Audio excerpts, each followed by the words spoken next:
Hi, everyone, and welcome to the Shop Stool podcast, a podcast for woodworkers and the maker community in general. This is episode number 32.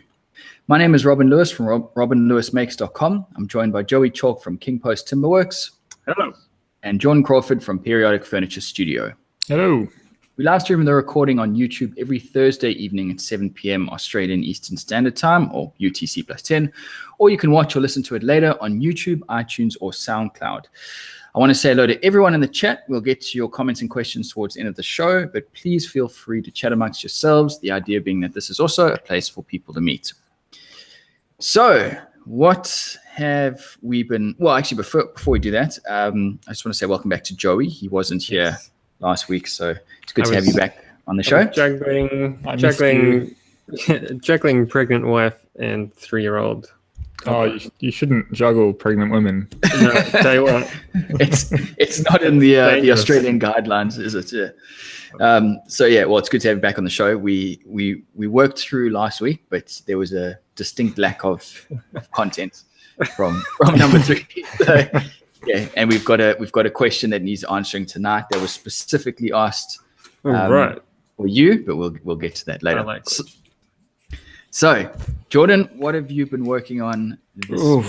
My goodness. This week I am, there comes you're spread thin because you're trying to do so many things, and then there is spread to within a micron, and that's where I'm at right now.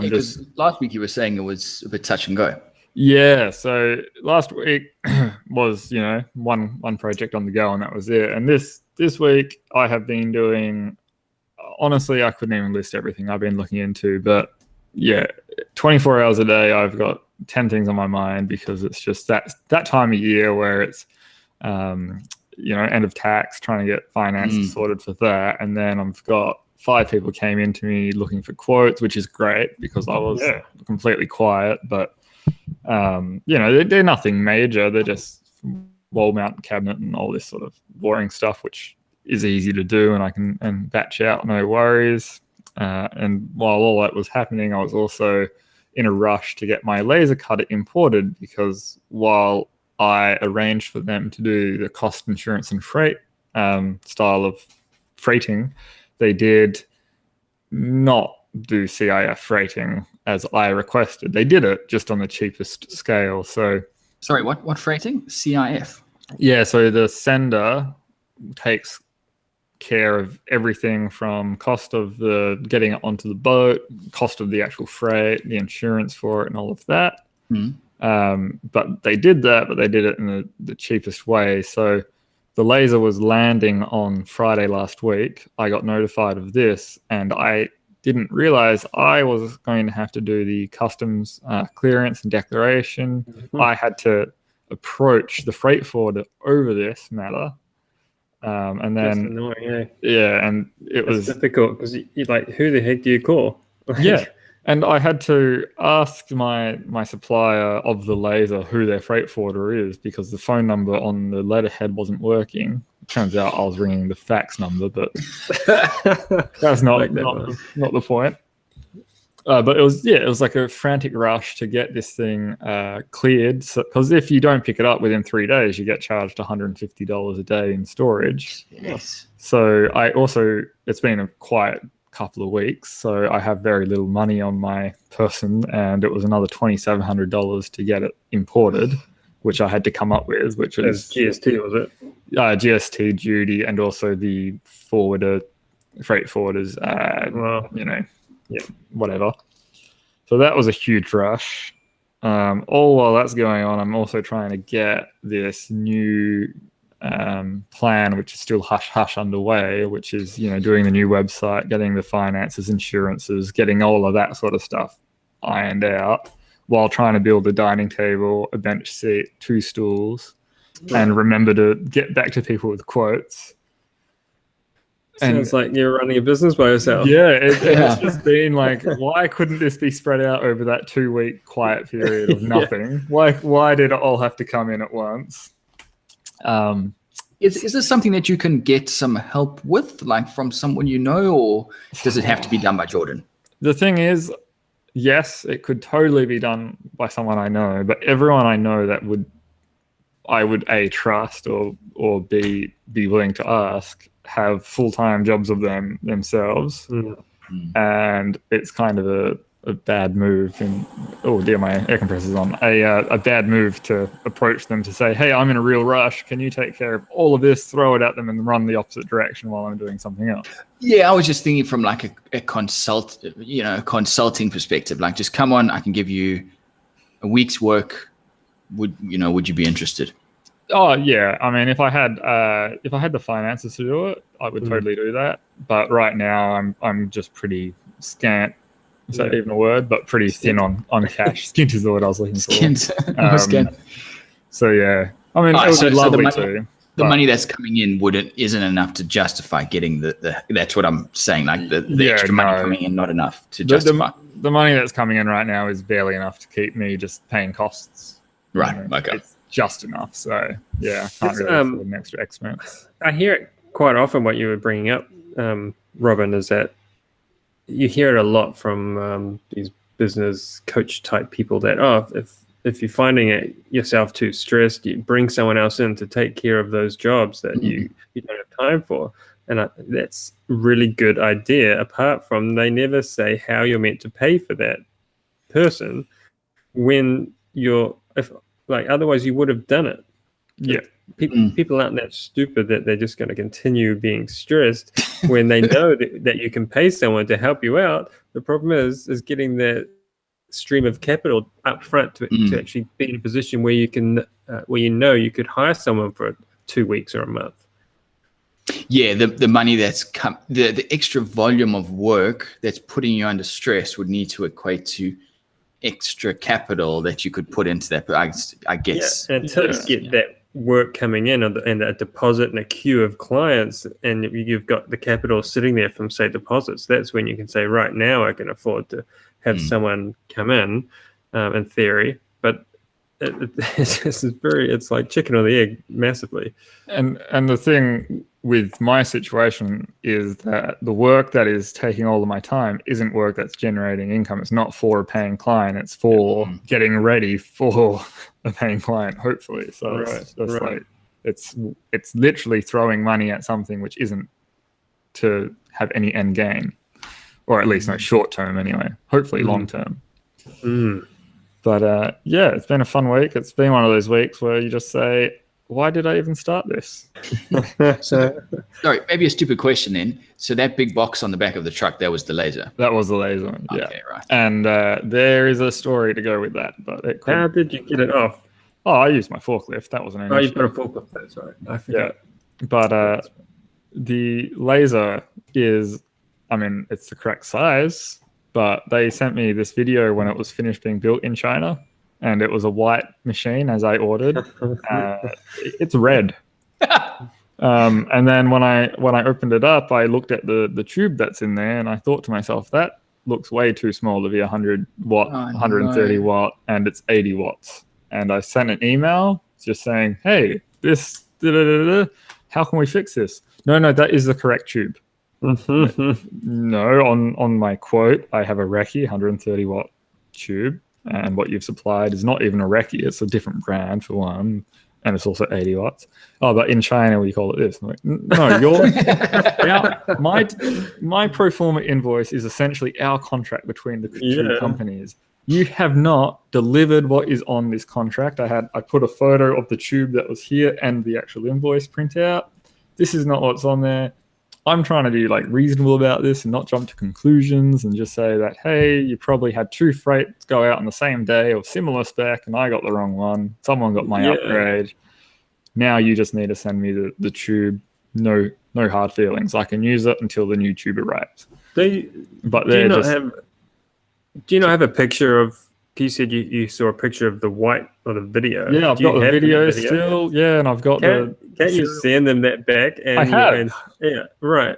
And they're still saying, you should see this email chain that they're trying to convince me. It says, even if you did get a 130 watt machine, it doesn't mean it's 100 watts. And I just replied, I know how laser tubes work. I've been laser cutting for years. I realized that the usable power rating of this tube would be 100 watts, and that's why we upgraded. But you haven't even sent me the standard level. You've sent me a downgraded level. God, they're just being real difficult. classic Chinese suppliers that don't want to admit they're wrong when the color is And quite a giveaway. You're in China. They're like, what are you going to do? Yeah. I mean, there's like very little I can do, and I got it at such a good price that I can't complain too heavily. But What's a tube worth? probably $600-700. Right.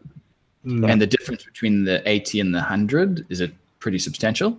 Yeah, it's pretty bad. Like in terms of performance. Yeah, so like, well, this is an 80 watt. My old one was 60 watt, and I can't even cut at the same speed. Admittedly, I haven't aligned everything yet. It's just as it came. So once that's done, I'm sure it will be better. But I should be cutting at 30 millimeters a second, and this I can't cut anything less than 12 millimeters a second right now. So there's a very slim chance that I'll even be able to cut the 9 millimeter plywood that I need to, which I bought this laser for, when the 100 watt would do it like it's butter. So, and you can buy the 100 watt laser here in Australia and replace it? No. Well, yeah, tube. I can get the tube. Well, sorry, yeah, I just mean the tube, yeah, not the whole. I can, but the issue is that it's not just getting the replacement tube; it's also getting the power supply to go with it, because it is plug and play, but I have to buy a 100 watt tube, and then I'd have to buy the 100 watts power supply, wait for it to get here, and then any time that's lost there, like this should be generating the income from day one. Yeah, and now I can't because it's not actually up to the task that it's purchased for. And that sucks. they're not going to give a crap. They don't care if I'm losing money. They've got my money now. So it's just, we'll see. Hopefully they do the right thing. It's interesting. So I think we talked about this previously. Colin Black Byron, he's also a YouTube maker. He got a jointer, maybe, from China. It was either jointer or thicknesser. And he said the amount of conversation back and forth to make this happen, he said that was the most nerve-wracking part, is that conversation of you don't know what's going on over there. And I guess this is the unfortunate, possibility. Yeah. And I mean, their approach is saying that it's the same when it's not the same. So we'll see what happens. I mean, my sister has her company manufactures a lot in the same city as them, so maybe one of her contacts can actually go to their factory and just say, hey, what's up, I'm representing this. But the thing is, the deed is done, so there's very little chance. You can return it. It's just me, hopefully me being calm, level and collected will be enough for them to say, yep, we did mess up, sorry, we'll replace the part. Yeah, because at the end of the day, they can just replace the part, not the entire laser. So that's a potential. That's an out for them. Yeah. Yeah. And the said who was the supplier, and it's Robotech CNC. Stay away. At this stage, stay away. Next week, I might say they're great. Cool. Oh, that's a bit of a heavy week. Was there anything else that's like good that's come out of the week? This sounds like it's stressful and broken lasers. Yeah, this week's not been a great one for like wins. I'm still working on the same project as last week because it's just taking forever with resin and just annoying curing times. So still working on that, but no, it's fine. It's been a good week, just a busy one. What about you, Robin? Well, I've had a very productive week. I saw. Yeah, I've finally got the weatherboards out of my workshop and up onto my workshop wall, which was really exciting. It was a very overly complicated project because of the way I was doing it. So for those of you who haven't installed weatherboards before, you generally start at the bottom. You put the bottom board on, you put the next board on, and then they go up in sequence pretty easily in terms of lining them up and all of that. But because the top of my house is weatherboards and I was working down, I ended up having to screw everything in place so that I could screw the board in, then get the next board lined up and cut and ready, then unscrew the previous board, slide the board underneath, screw that off, screw off the one above it, and then repeat the process. So that is a way to do it. Yeah. So it ended up taking like I did it in chunks, but in terms of full day, it was probably about 3 full days worth of, and it was a 7 by 2.5 meter square area. It wasn't massive. So if you were doing massive. it in the traditional way, you probably would have finished a whole house in a day and a half. Exactly. To do a tiny section, it took you 3 times as long. That's which was gonna be fun. It was, but at the end of the day, it was working. You know what I mean? It wasn't. I wasn't. Yeah. What you can do in that situation is story rod your tops or bottoms, work out your spacings, start at the bottom, and then just slide the last one in under and over. Yeah, that would have worked really well, actually, because it's a bit fudgy. But other than that, you just do it normally and work your way up. Oh no, the last one would have been simple because you would have just slid it under the that would have actually worked really well because, and these are all those things that you don't. You sort of work them out as you go, and then on the last board, you're like, "Oh, this is so easy," but now the job's done. Yeah, that's right. Because they're 170 high weather boards with a 30 mil overhang or overlap. So putting together a storyboard for that would have been simple. Yeah. So if you have any more like that to do on the house, maybe work your way, do it that way. It might help. So that's all in. I finished. So as I put it up, I was just putting in screws here and there just to get it up. Just before the podcast, I finished putting in all the screws. A lot of people say to me, "Oh, you should be doing nails. That's going to be quicker," but I couldn't. And at the end of the day, because they are pine weatherboards, I'm happier putting in screws. Hopefully they'll last a bit better. What else? Oh, and then other than that, I've spent a lot of this week just by chance. Because now I'm cleaning up my workshop, I've been sharpening all of my tools, like my chisels and my plane. It's one of those things where I get bored and then I'm like, oh, let me go sharpen the tools. So all my tools are super sharp, ready to go for when I can actually start working again. And I took your advice, Jordan, and I got rid of my high-speed steel thicknesser cutter heads and replaced them for the carbide. And you're liking it? I've run one board through, which actually slightly bogged down, but then to be fair, it's the width of my thicknesser, and it's a ridiculously heavy hardwood, so can't really fault a cheaper machine like that. Even my machine bogs down if I go full width, and that's got a 15 horsepower motor on it. So yes, I'm not too worried. The cutters, it's amazing.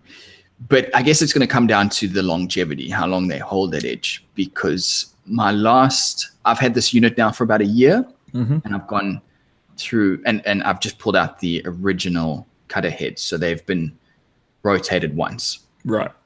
So if I can stay on these for a year before I rotate them, then I'll be happy. That's a long time. For someone like you, of course.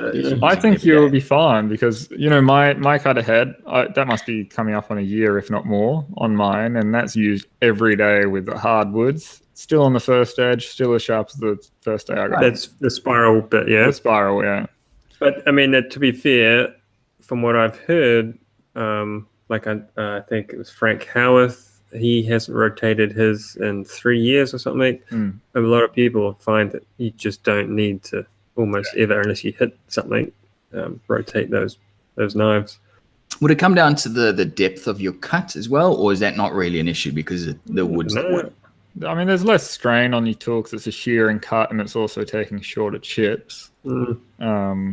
So maybe it would also could be heat build up, like less heat build up. There'll be less hot, But I mean, the thing with carbide is that it's not as sharp as high speed steel, but it doesn't lose its edge very easily unless you chip it. So that's why I use carbide on metal lathes. Now it's just way easier and lasts way longer.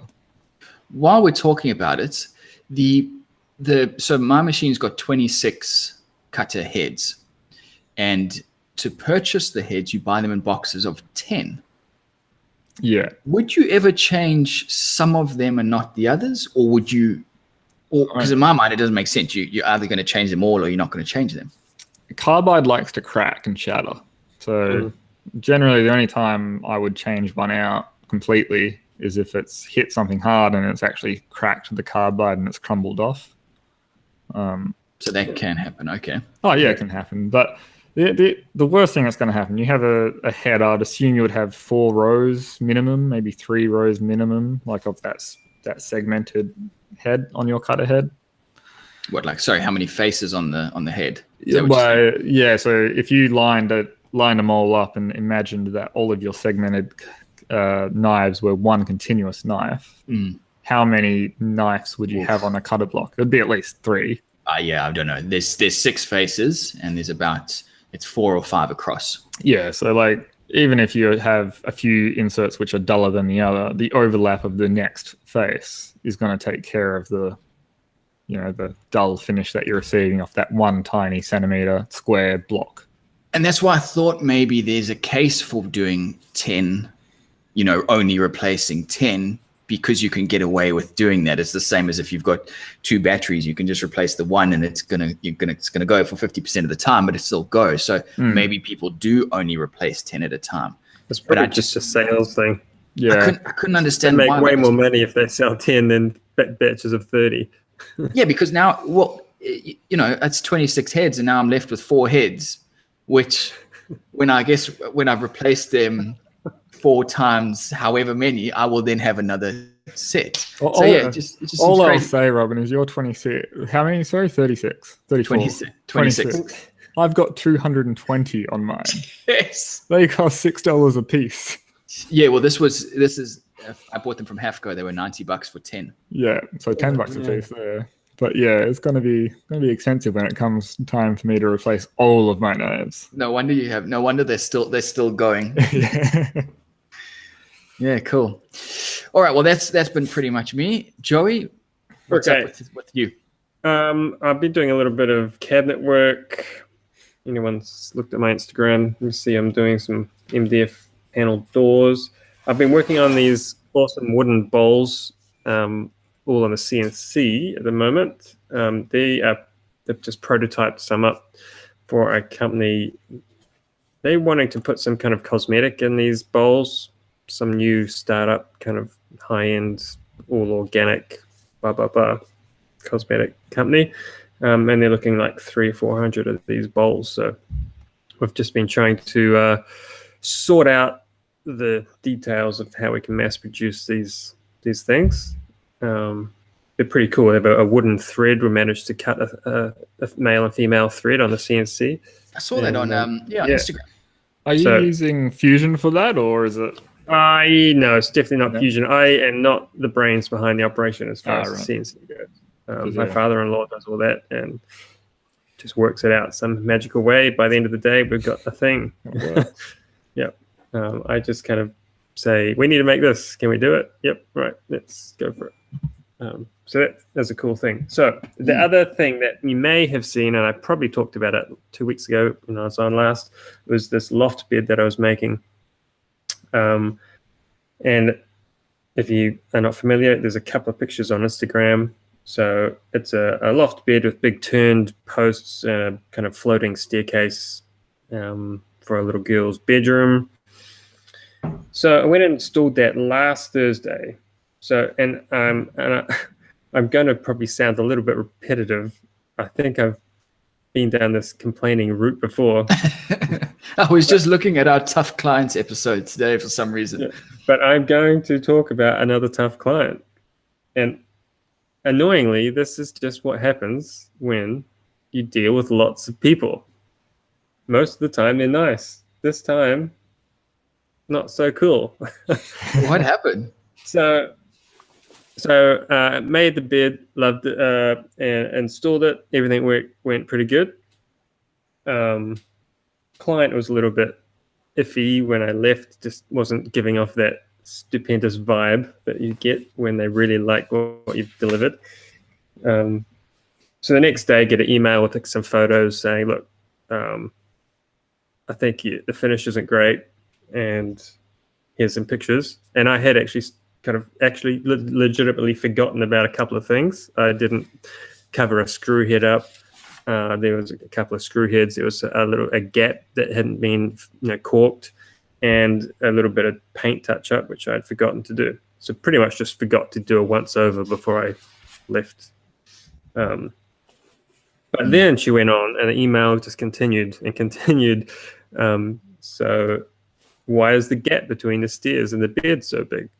How come my daughter's existing desk doesn't fit under the stairs?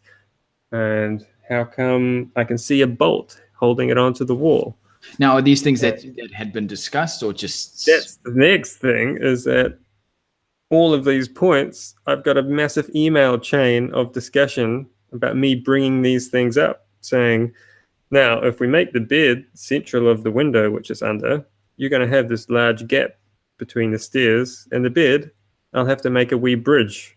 Oh, yeah, that's fine. Now, that's dangerous. Yeah. And you've obviously shown her this, and she said... Well, and so what her other complaint was that the stairs seemed to just stop at an illogical place. And I was kind of like, where is a logical place? They stop at the top at the bed. where else? But besides that, she's seen drawings of it. She's signed off on it. Yeah, exactly. If it's illogical, well, there's only one person to blame. So I actually wrote back this email like straight away and cut and pasted segments of our big email thread into the new email and said, this is your responses to all these things last month when we talked about it. And didn't hear anything all week until about an hour ago. I got an email from her. Sorry, just to stop you there. So you installed this. She emailed you the next day with all of these issues. That was last Friday, yeah. Last Friday. Okay, so it's been a week. Okay, yeah. So I'm just getting my timeline right. Yep. Yeah. So it's been exactly a week. So it just annoyed me that we do everything we can to like make these things work, and you can give as much guidance as you can, but it just isn't received at the other end. It's like the whole reason I'm emailing you this is because I need you to understand that you've got a fork in the road. Go left or right. Each one's got pros and cons. Which way you're going to go, and understand the consequences to each decision. And nothing is magic. And if you don't understand, that's fine. Let's nut it out before we move on. Yeah. It's just like I was trying to work out what all week has been bugging me, and I was trying to work out what it is that, like, trying to get it down to like a single point of what is it that is annoying me about the situation. And I think it is that, we are asked as makers of things, we are constantly having to make these decisions versus, does piece of wood A go on top of piece of wood B or behind? Do we want to see a screw head or do we want to see end grain? Like, what is it going to be? And in the case of a kit set bed, which is just that, it is a bed, it's going to have to be removed at some point. Where's the line drawn as far as when is it okay to have a gap between two pieces of wood that are going to have to come apart at some point? Yeah, sort of the form over function. Function over form, yeah. So one of her complaints was that the handrail at the top of this bed, the rail to stop you falling out of bed, had mitered corners, and it's not a perfect miter. This is what it is. It's not perfect. And this isn't painted. This is clear. It's painted. Oh. It's all painted white. All the edges are rounded over, and so it's like, okay, you don't have a perfect miter. Something's obviously not quite square. We are talking about a massive bed here, but you fitted into a house, of course. Yeah. Yeah, but so I could come and screw it together, glue it, bog it, paint it, and it will look perfect. I can do that on site. You will never get it out of the room. Do you want the option of having to take it apart and then on-sell it to someone else? Or do you just want to take to it with a saw at some point and remove it from the bedroom? Like, it's a very, and of course at this point, I've still not paid. There's no talk of payment. It sounds very dubious about if I'm going to get my full amount of money at this point. So is this all in the email that she sent you tonight, or is this still the No, first? her email tonight was like 2 lines saying, when are you going to come? Damn. So I'm like, my whole point of my response to her was, I'm happy to come and fix up these pieces of paint, fill a screw head. That's fine. I'm going to have to stop at some point because you agreed to the design. Like, if you want me to alter the gap between the stairs and the bed, I can do that. That's a day for me to take the whole thing apart on site, cut pieces down, glue pieces on, repaint it. This is not really a charity thing here. So far her response is just, when are you going to come? So it's not sure how it's going to play out at this point. Yeah, that's rough. There's There's no real way to win here unless she backs down, and she doesn't sound like the type of person who's going to back down. Yeah, it's just baffling to me that, to be honest, what I think has happened is this bed looked really nice in drawings, and when it's actually in the bedroom, it just feels much bigger than it looked. And you're always going to get that when you're standing in a 3-dimensional space. And I think that there's a perception, or the reality is it hasn't created the extra space in the room that she was hoping for. And while the thing is built nicely and it looks nice, overall, she possibly is just disappointed that it hasn't kind of met what she was wanting. And now she's gone and spent the money on it. And she possibly is just disappointed. Perhaps that's what I'm feeling at this point. But yeah, it's interesting. I'm not sure. It's so funny. So I have this very similar issue with my dearest loving wife, who I cherish. But a lot of the times when I make stuff and I renovate, she looks at it and she'll pick it apart. She's not, she's not being nasty. It's just, that's not right. But in my mind, and I think this goes back to what you're saying, Joey, everything is a decision. So in my mind, that was the best decision. I could have done something else, but in that moment, I can't go back and just ask every 5 minutes, what do you think about this? What do you think about this? Yeah. And to be fair as well, some of these are just, in my opinion, the best decisions.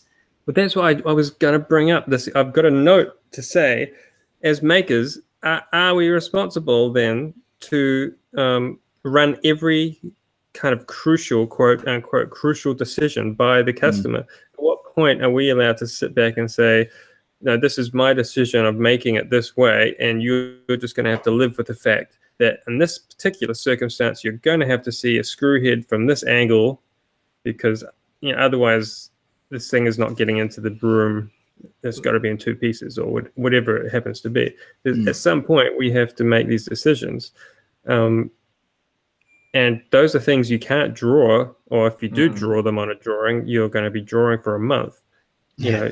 See, it's funny that you bring it up, of that, how does every decision have to go past the client? Because right now the clients I'm working on, while they are lovely, they are getting a deal which is beyond belief from me, because they've basically got $2,000 worth of wood for free.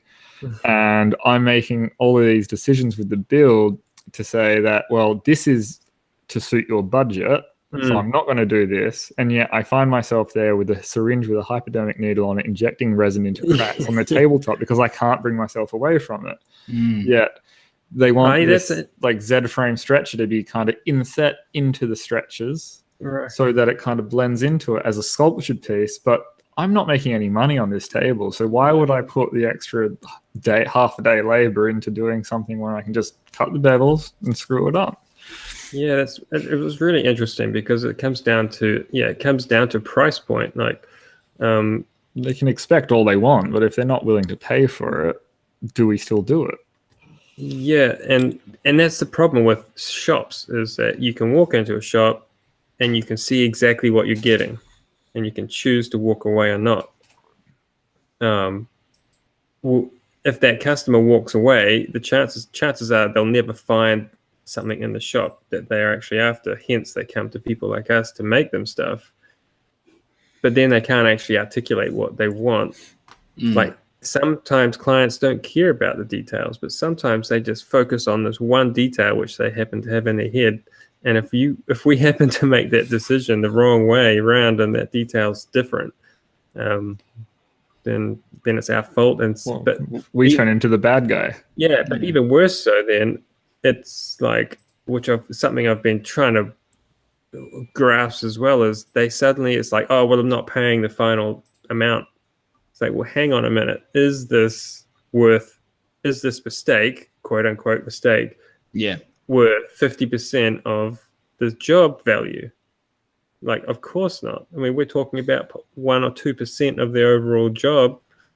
So if anything, there's a 2% discount. But that people don't work that way. So it's. I wonder if, as creatives, we will look at that bolt, and that was part of Joey Chalk's decision and like vision. And so we can look at that and go, that in that moment of time is exactly what it should be, and therefore that piece is beautiful in its own right. You can't look at it and say everything's got to be done like a piece of IKEA furniture or a piece of this furniture. It is what it is, and that's why you paid the money for it. But if you don't see it like it's that person's that person's art, or that person's piece, then you're never going to be happy, because you need to be the one who's going to make it, because otherwise you're never going to be happy. It's always going to be someone else's vision. That's the other thing as well that is very difficult to communicate when you mention IKEA. Like, let's say IKEA, a piece goes through development where it goes through what's the easiest way for us to manufacture. Yeah, okay, we've got that. And then what's the best way to get a perfect finish every time? What kind of details are we happy with? And then everyone knows that, and the process is A, B, C, D. You get something custom made like this loft bed where there's like 100 moving elements, and it's never been made before, and it's R&D on the job as you go, and there's going to be some error. You're not going to build the prototype is not going to be perfect, and if I made it again, I would certainly do it differently. But because in the job we're doing, we only really usually get one chance to make anything. So usually every time you cut something, you're like, right, can this be cut? Am I going to make a mistake here? So while what I made is accurate to my drawings, I would make it differently if I did it again, because I've learned a lot about making that particular thing. But the client has got what was drawn and what was agreed on. So,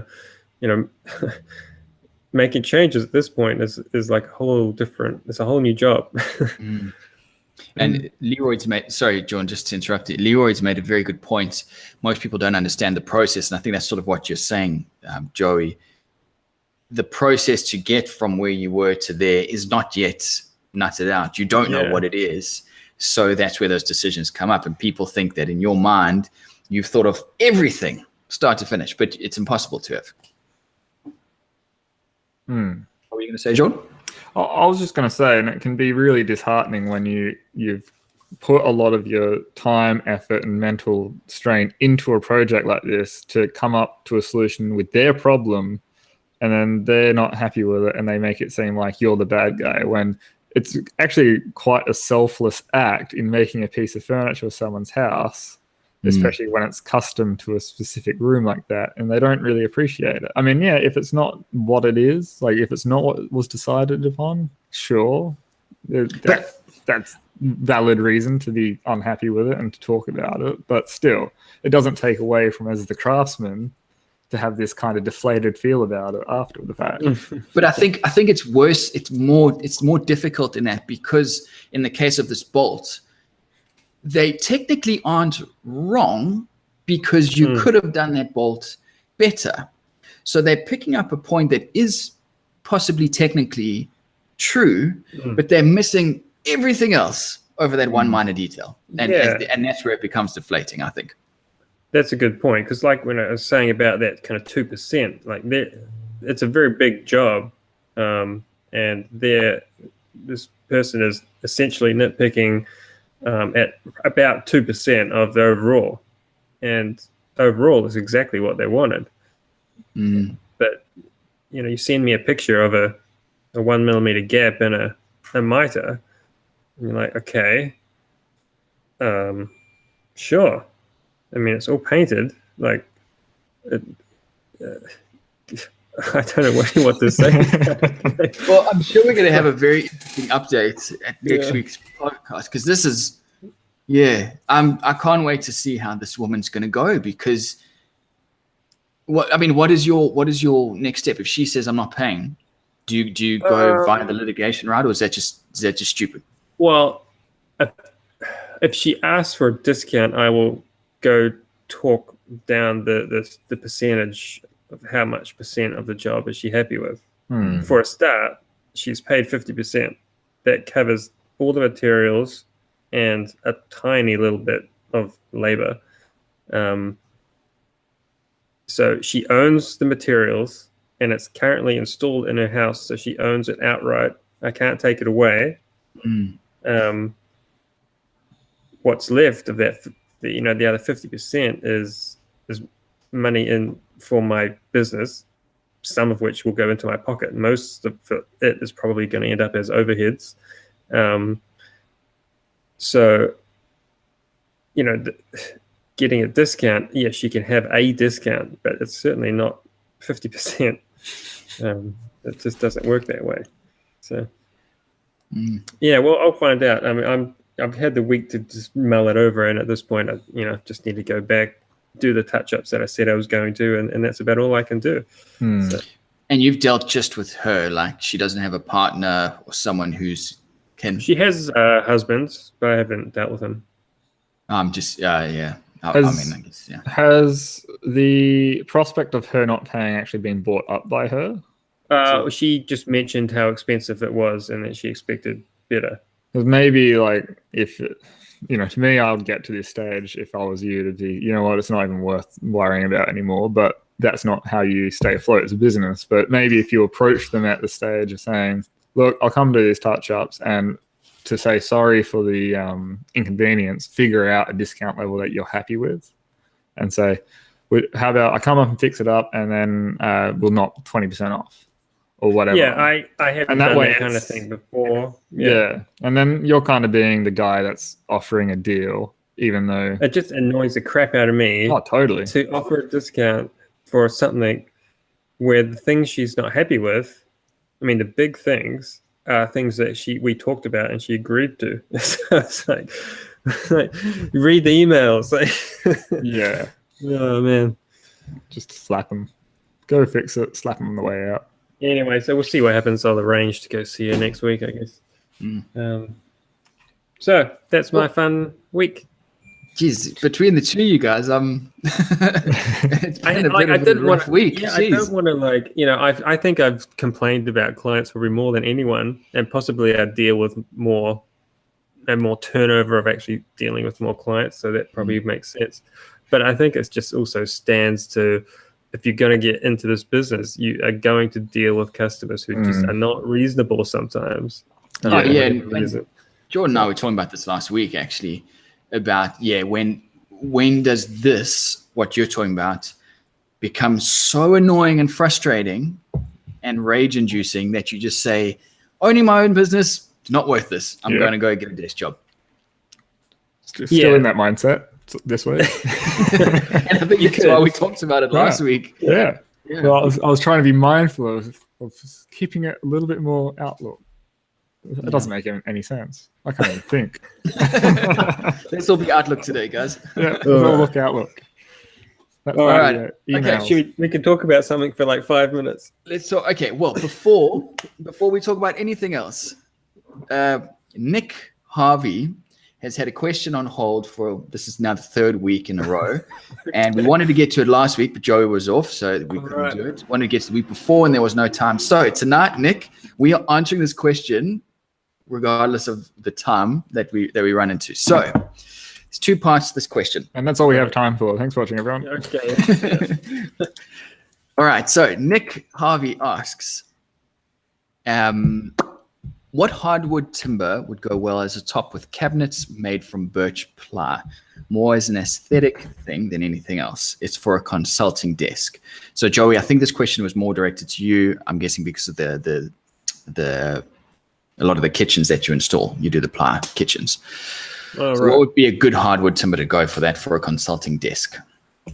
Oh, man. Aesthetically. I don't know. Anything dark, I suppose. Yeah, because my mind immediately went to like walnut or something. Yeah, what have I done? I'm thinking maybe something like maybe mahogany colorish, or what else have I done? It's got to be just something that contrasts it. You could probably put maple on it as well and have like it'd be like very like a minimalist look. Would you ever do plywood on top of that? Yeah, like I mean, in my it's mind, done. plywood is super trendy. Like Yeah, it does look very industrial. Yeah, industrial commercial when you have a all plywood box, but finished to the T. Yeah, it can look really nice. I just think anything that's not the same color. Jordan, what would you use? I quite like light on light. So I was going to say something more like cedary would be the darkest, but it's quite soft. But that kind of color would be the darkest I'd go. Or like a lighter. Vic Ash, like nice clean Vic Ash. Something like that. But yeah, that would be kind of cool. That's because I like bleached out look. When it comes to if you're using birch plywood, use something light on top as well. I don't necessarily like the contrast. I'm gonna sort of echo what you're saying, but take it to a different angle. I really like white stone on plywood. So if this is a paid job, what about getting? So here the brand is Caesar Stone, but I'm not sure what is that. Just an epoxy? Like what is that material? It's a brand name, I think. So I guess it would be just the generic would be a man-made stone. Yeah. What do they call that? What's a man-made stone? Is it epoxy? It's like rock dust and epoxy. Because you get that in stone is a brand name though. Yeah, you get that in what? You can get quite thin with that, can't you? It goes up to 30, goes down to I think 15. I think they do it. Because I can see that not the one with like you just get the one with just the slight flex in it on a birch base. I think that would look pretty tight. I thought you would say concrete. Right. That would actually work well. Yeah, it would.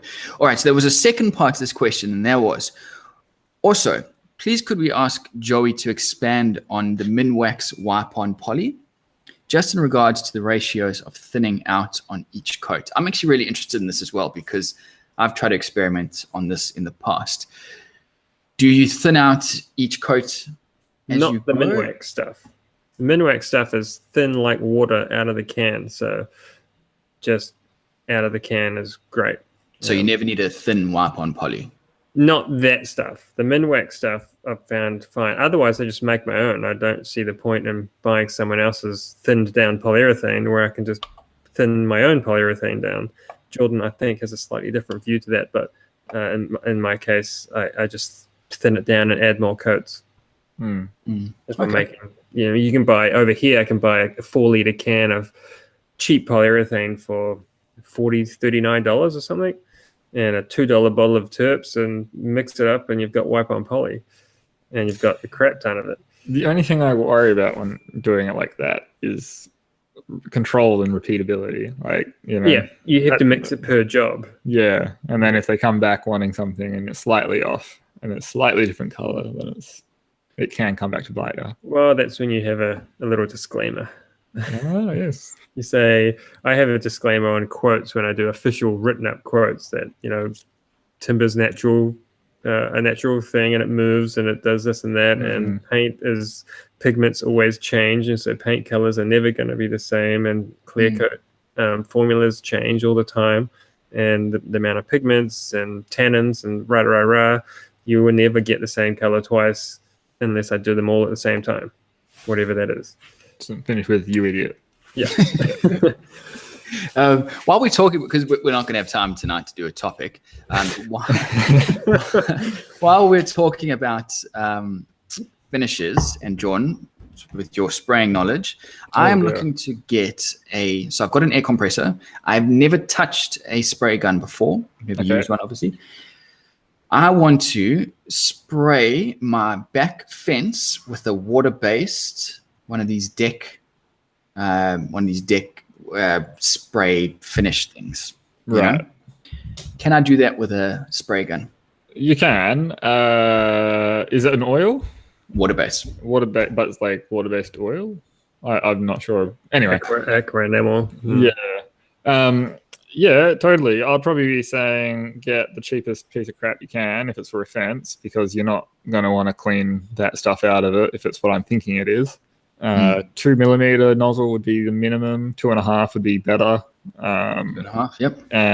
But one thing is get yourself on your compressor. So get the gun with 2.5 mil nozzle, but also get yourself a good regulator with filter, dry filter, not oil filter, because cheap ones, they will do the job, but they're not as good. But the good one, when you set the pressure, it's when you turn the trigger on, you can actually really dial it in. And then when you set the trigger off, you can be sure that next time you trigger on, the pressure is still the same. It doesn't like build up behind the gun.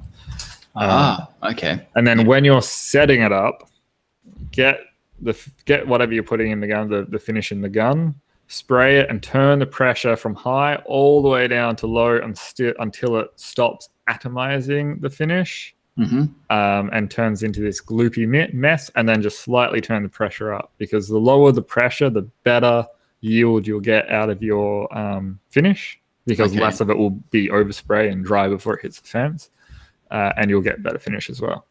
Geez, this is a bloody science. I'm thinking I'm going to go this route because it's simpler than hand painting. What size is your compressor? 50 liter. Do you know what CFM it does?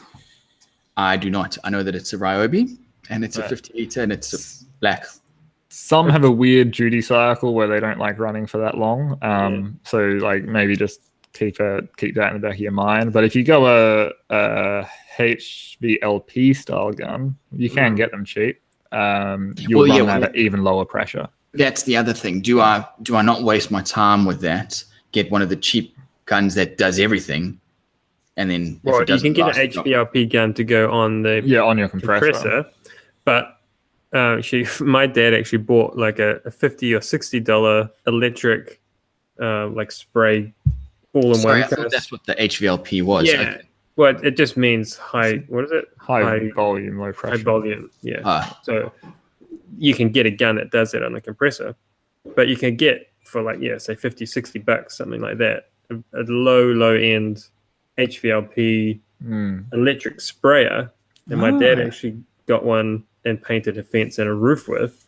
And then if it doesn't work after working for 2 days straight, then you can biff it. Unfortunately, that's the world we live in. But that would be the best thing for spraying like fence type stuff, because it's not a very nice, it's not a fine quality spray, but it's perfect for on rough sawn surfaces or even the side of your house would be fine. And it has like a 1 liter pot on it, and it just has a little fan inside it, and it just blows the paint straight out. I might look into that then. Yeah, because all this stuff, like the last couple of weeks that we've been talking about all this, John, with your spraying lacquer and all that, like I'm listening to you guys and I don't know what you're talking about. It's just gobbledygook.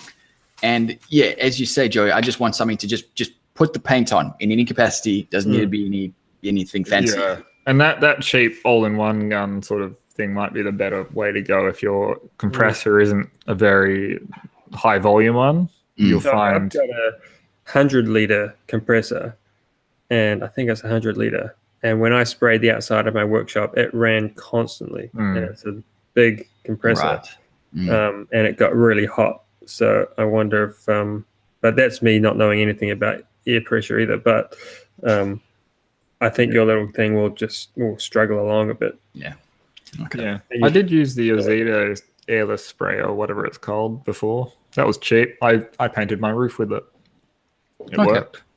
I got lots of paint in my eye, but it worked.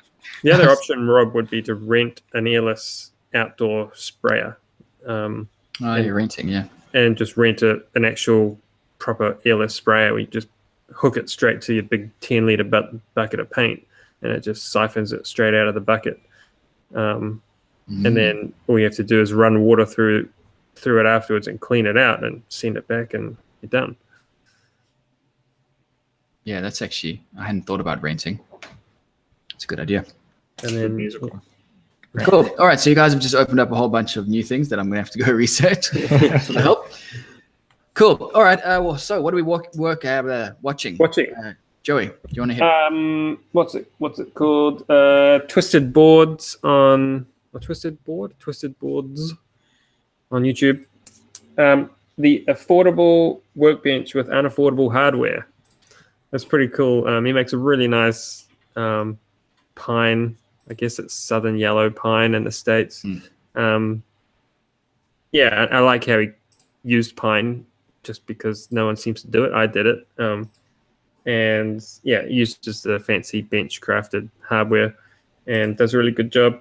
And it's a cool video. So, And geez, it's a good looking bench, eh? Jeez. That's nice. Yeah. Damn. I haven't seen it yet. I have to do that. It's pretty cool. Cool. Is that me? Yeah, it is me. I couldn't remember the order after last week. I was watching Tom Stanton, who was he's mostly a 3D printy kind of guy, but he was talking about his CNC router finally after months of dodgy dealings, and it's quite fitting because I have a feeling I'm going to have the same thing on my hands. That's what I was thinking when I saw that video. I was like, Jordan's feeling something. Yeah, I had no idea. When I was watching this video, it was in the back of my mind. I thought, great, I've paid for my import. This is going to be smooth sailing.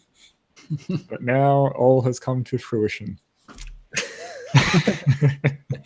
All right, and for myself, I watched. I think it's Jimmy DeRessa's latest video about the knife making that he did, but in particular, the bit where he etches a little section of it with. Would that be considered electroplating? I think electrolysis, I think. Yeah. I haven't watched it. It was super simple, which I didn't realize it was. Just salt water and current. Salt water. I thought because thinking back to the high school days, you need some what was it? What was the copper one that we used to use? Copper sulfate or something. I don't know. Okay. Like that's what I'm thinking in my mind. I didn't realize you could just use table salt to do it. And the result, in my opinion, was actually pretty specky. Yeah, it will etch any uncovered surface. So it's a really cool way to, I'm not entirely sure why he laser cut. I guess he had to laser cut through the masking to actually get the stencil of his name. He talked about this in their podcast. He said that the reason he used the laser is because then you can get really tight corners on such a small design. Yeah. Right. Whereas if you were to use a knife, you might be able to as well, but it would just be a lot easier with that laser. I like the idea of that. I think he should make a Stanley knife to hold it. That giant razor blade. What sort of knife is it? It was a giant razor blade. A razor blade, okay. You know, like a classic razor blade with the little notches in the top. But it's as big as your hand. This one. Cool. And the thing is, he made it sharp as well. So the video that I'm talking about was he made an actual normal knife. I think that video was. But then you're right. In the video before that he did with the razor. He did the same thing. Oh, right. But it was that razor blade, that big razor blade that he made. It was all fun and games. But I must say, then when he sharpened it up to real sharp, I just thought, now this is just dangerous because it's this gigantic razor blade. It's just a real weapon, Yeah, but that was pretty cool. Cool. All right, everyone. Well, that's it. I'm just going to have a quick look at the chat. Yeah, no worries, Nick. Thanks very much. We finally got your question. I'm happy to have ticked that off. So, yeah, and I hope that was at least some of the details you were looking for. I've been waiting 32 weeks to get my question answered. When do we get paid? Oh, yeah. It sounds like joking. I love it. Cool. All right, everyone. Well, thanks to everyone in the chat. Thanks very much to everyone listening or watching. Hope you've all enjoyed the episode. Anything more from you guys before we head off? I'm good. I'm fine. All good. All right, cool. Okay, guys, we'll see you again then, same time next Thursday. Catches.